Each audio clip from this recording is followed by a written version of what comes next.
जिसने अपनी खूबसूरती से लोगों को कई सदियों से लुभा कर रखा है, ऐसी जमीन जहां लोगों ने शायरों और कलाकारों को अपने जज्बात जाहिर करने का मौका दिया। पर हम जम्मू कश्मीर और लद्दाख की खूबसूरती पर बात करते रह सकते हैं, लेकिन यहां के लोगों के प्रति हमारा आदर तभी होगा जब हम एक समाज के रूप में यहां की चुनौतियां और कठिनाइयों को भी समझें। जम्मू कश्मीर और लद्दाख में यहां की चुनौतियां और कठिनाइयों को भी हम समझ सकें। जम्मू कश्मीर और लद्दाख की परिस्थिति और चुनौती इस क्षेत्र के अनुसार अपने आप में अलग है और जिनका सामना करने के लिए समर्पण, दृढ़ता और नवीनता की जरूरत है। भौगोलिक परिस्थितियों के कारण कई बार लोगों तक अन्य न्याय नहीं पहुंच पाता है। कहने का मतलब है कि कई ऐसे क्षेत्र जैसे कि जम्मू से सटे पहाड़ी इलाके, कश्मीर और लद्दाख, जहां पर पहाड़ों के कारण एक जगह से दूसरी जगह तक आना जाना मुश्किल होता है, ऐसे क्षेत्रों में लोग अपनी समस्याएं न्यायालयों तक मुश्किल से ही ले पाते हैं। कभी कभी इतनी सर्दी होती है कि घर से निकलना भी मुश्किल होता है, यहां तक कि अलग अलग शहरों में मौसम और पहाड़ी रास्तों में आने जाने की कठिनाई भी होती है। इसके अलावा जम्मू कश्मीर और लद्दाख में शहर कम हैं और ग्रामीण इलाके ज्यादा हैं, जो पहाड़ी इलाकों में या जंगलों के बीच हैं, जिसकी वजह से उन क्षेत्रों में रह रहे लोगों के लिए न्यायालय तक आना मुश्किल होता है। इसके साथ साथ जम्मू से सटे पहाड़ी इलाकों में, कश्मीर और लद्दाख में कई बार भूस्खलन और बर्फबारी की वजह से भी लोग न्यायालय और कानूनी सेवाओं का इस्तेमाल नहीं कर पाते हैं। ये सत्य है, असलियत है। सर्दियों में कोर्ट का बंद रहना न्याय प्रणाली को प्रभावित कर देता है। न्यायालयों तक लोगों का न पहुंच पाना समाज में कई मुद्दों को कानून के दायरे से बाहर कर देता है। यह एक चिंता का विषय है। इन्हीं परिस्थितियों में और इन कठिनाइयों का ध्यान रखते हुए आज जम्मू कश्मीर और लद्दाख हाईकोर्ट के जम्मू परिसर का शिलान्यास करते हुए मुझे बहुत खुशी हो रही है। खुशी इस बात की है कि जम्मू में नया हाईकोर्ट परिसर बनने से लोग यहां आ सकेंगे और न्याय की उम्मीद कर सकेंगे। मैं भारत के मुख्य न्यायाधीश के रूप में जब भी किसी भी राज्य के हाईकोर्ट परिसर में जाता हूं तो मैं यही सोचता हूं, भारत के हाईकोर्ट, उच्च न्यायालय लोगों के लिए उनके हक और अधिकारों की रक्षा के लिए आने वाले संवैधानिक कोर्ट हैं, जहां पर लोग सबसे पहले आते हैं। भारत जैसे बड़े देश में सभी के लिए दिल्ली में स्थित सुप्रीम कोर्ट आना आसान बात नहीं है। इसलिए अलग अलग राज्य के हाईकोर्ट एक बहुत जरूरी संस्थान के रूप में काम कर रहे हैं। अलग अलग क्षेत्रों में हाईकोर्ट परिसर का होना अपने आप में यह संदेश देता है कि लोगों के लिए भारत की कानूनी संस्थाएं और संवैधानिक कोर्ट कचहरियां खुले हैं और लोग यहां न्याय पाने के लिए आ सकते हैं। यह बात कहते हुए मुझे यह भी जानता हूं कि कई करोड़ लोगों के लिए किसी भी न्यायालय तक आना या न्यायालय तक आने की बात भी सोच पाना नामुमकिन सा है, क्योंकि एक आम इंसान के लिए न्यायालय के चक्कर लगाना मुमकिन ही नहीं है। क्योंकि अगर आम इंसान रोज कोर्ट के चक्कर लगाने में अपना समय व्यर्थ करे तो वो अपना और अपने परिवार के लिए जीवन चलाने का समय कहां ले आएगा। न्याय प्रणाली से जुड़े हम सभी लोगों को इन सब बातों को समझना होगा और बार बार कई प्रयास करने पड़ेंगे ताकि भारत के आम इंसान तक न्याय व्यवस्था पहुंच सके। मैं एक और बात पर जोर देना चाहता हूं। कानूनी पेशे में बहुत कम महिलाएं आ पाती हैं। कानूनी पेशे और न्यायपालिका में महिलाओं और वंचित समुदायों की भागीदारी को बढ़ाना मेरे लिए एक महत्वपूर्ण विषय है। जैसा कि देखा जाता है, दुनिया भर में न्यायपालिका और कानूनी पेशे में महिलाओं की भागीदारी बहुत ही कम है। भारत में भी यही हाल है। कई हाईकोर्ट में यही समस्या है। जम्मू कश्मीर और लद्दाख में भी यही देखा गया है। 1928 में जम्मू और कश्मीर हाईकोर्ट की स्थापना के बाद मुश्किल से कोई महिला हाईकोर्ट जज या फिर चीफ जस्टिस बन पाई हैं। संख्या में देखा जाए तो इस हाईकोर्ट में अभी तक 124 जज में से सिर्फ 2 ही जज महिलाएं थी। तीसरी गीता बहन जो दिल्ली से आई थी। यह एक चिंता का विषय है। सुप्रीम कोर्ट में ऑनलाइन वीडियो कॉन्फ्रेंसिंग शुरू होने के बाद मैंने देखा कि कई महिला लॉयर्स घर बैठे कोर्ट में बहस कर रही हैं। इनके लिए एक आस्था का विषय है। इसलिए मेरा मानना है कि तकनीकी सुविधाओं के द्वारा हम अपनी सामाजिक समस्याओं को भी दूर कर सकते हैं और कर रहे हैं न्यायपालिका में। अंत में मैं यह कहना चाहता हूं कि आज हमने नए हाईकोर्ट परिसर की जो नींव रखी है और जो नए इनिशिएटिव शुरू किए हैं, इनका प्रभाव बहुत ही शीघ्र देखने को मिलेगा। इस बात के लिए मैं जम्मू कश्मीर और लद्दाख हाईकोर्ट की प्रशंसा करता हूं। जस्टिस कोटेश्वर सिंह उनके सारे साथियों की प्रशंसा करता हूं। उच्च न्यायालय के स्टाफ की प्रशंसा करता हूं। सारे अधिवक्ताओं की प्रशंसा करता हूं और डिस्ट्रिक्ट जुडिशरी के सारे जुडिशियल ऑफिसर्स की प्रशंसा करता हूं। They are our frontline warriors और मुझे इस बात की पूरी उम्मीद है कि आगे भी ऐसे कोई कदम लिए जाएंगे। मैं हाईकोर्ट के सभी जजों और हाईकोर्ट से जुड़े सभी स्टाफ मेंबर्स को बधाई देता हूं। यह आपकी मेहनत के कारण ही संभव हो पाया है। आमतौर पर यह समझा जाता है कि चीफ जस्टिस ऑफ इंडिया ही सारे निर्णय लेता है या फिर चीफ जस्टिस की वजह से ही कुछ हो पाया है।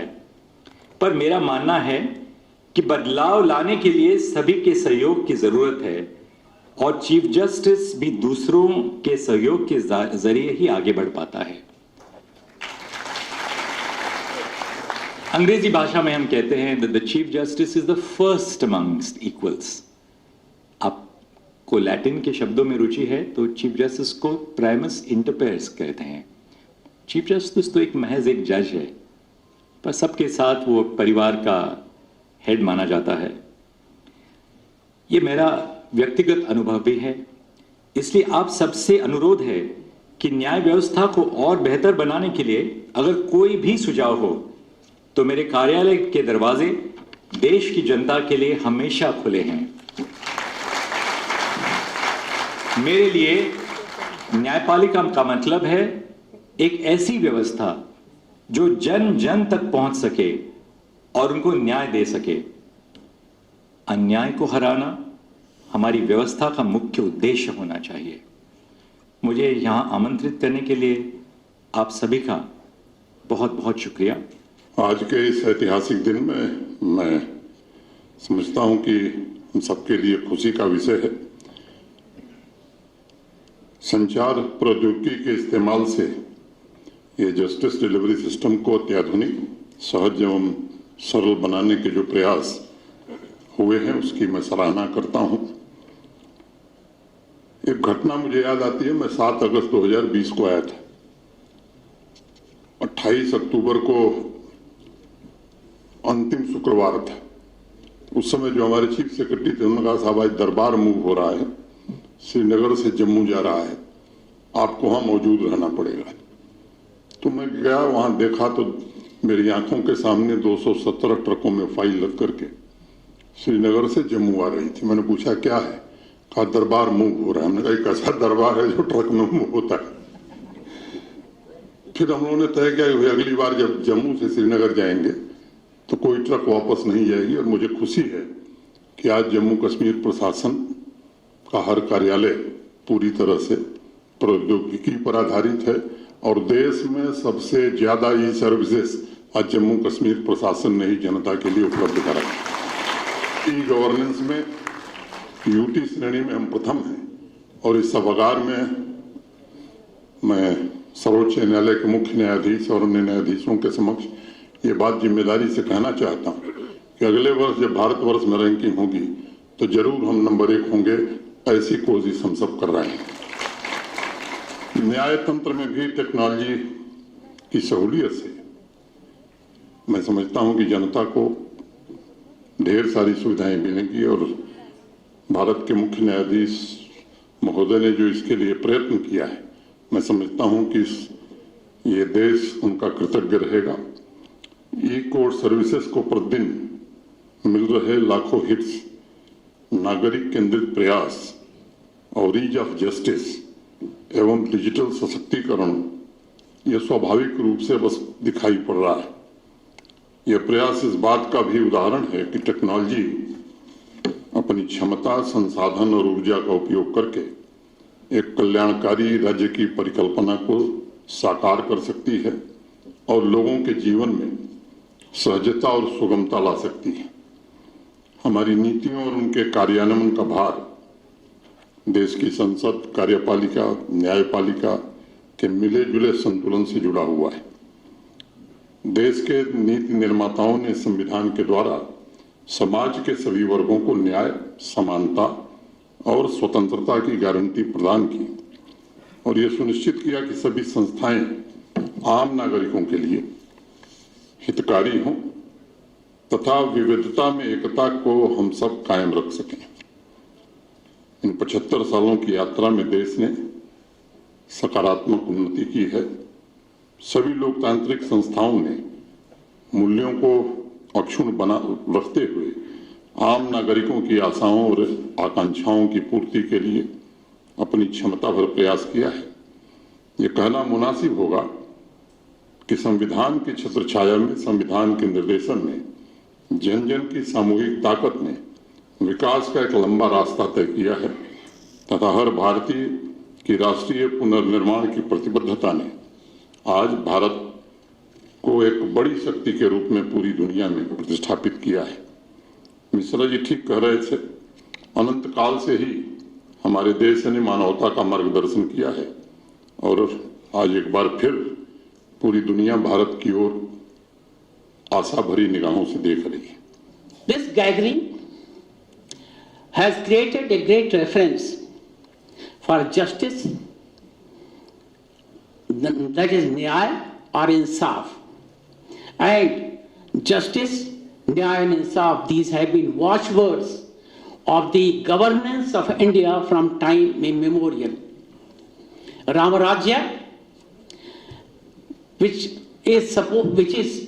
connotes the guarantee of justice from the ruling, from the governing head to all people. And this has been the value of ours which we have cherished from time immemorial. The weight of the crown on the head of the king, that was equal, exactly proportional to the justice which he meted out to his people. Ours, India, is the largest democracy in the world, and it's supported by 4 pillars, and that is the good work of 4 pillars, and that is the legislature, the executive, the judiciary, and the media. And all of them, their top agenda is and should be nation first. And when we say nation first, it implies 3 things. And first is awareness of our fundamental duties. When we say nation first, the first thing which is, it is the awareness of our fundamental duties. Second, these fundamental duties should be ingrained in our youth right from the very beginning. And third, the democracy has got to be defended. And how it is defended? By defending the sovereignty of the nation. And who does it? Our soldiers who guard our borders day in and day out in all temperatures ranging from 50 degrees Celsius to minus 30 degrees Celsius. Take one अब आपके WhatsApp पर। WhatsApp करिए हाय 9728253663 पर।